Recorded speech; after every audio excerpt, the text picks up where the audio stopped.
आणि हळद आणि मीठ. तर मी तुम्हाला दाखवते.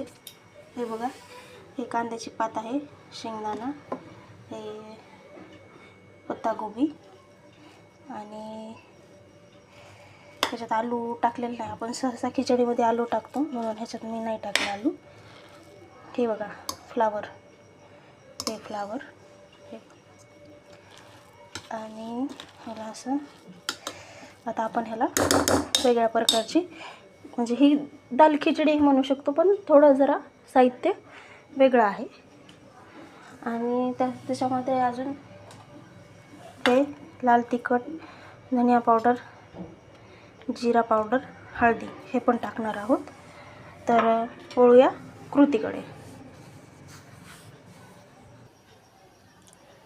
तर मी ह्याच्यात 3 मोठे चम्मच तूप टाकले. तेल किंवा तूपही टाकू शकता. तुपाने छान चव येते म्हणून, आणि छानही असतं तूप शरीरासाठी, म्हणून तुपाची फोडणी. हे मी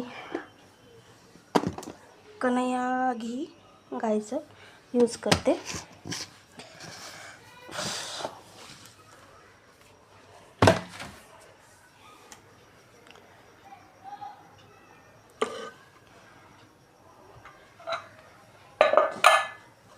तापू देऊ.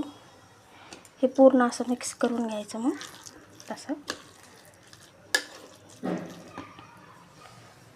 तापू द्यायचं थोडा वेळ.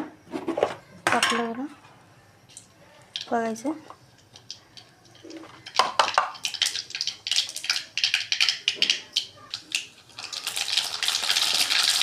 मोहरी, जिरा, आता हिरवं कांदा,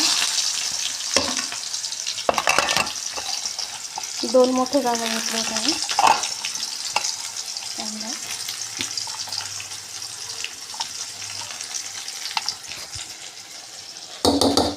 असं मिक्स करायचे. 5 मिनटं तळू द्यायचे.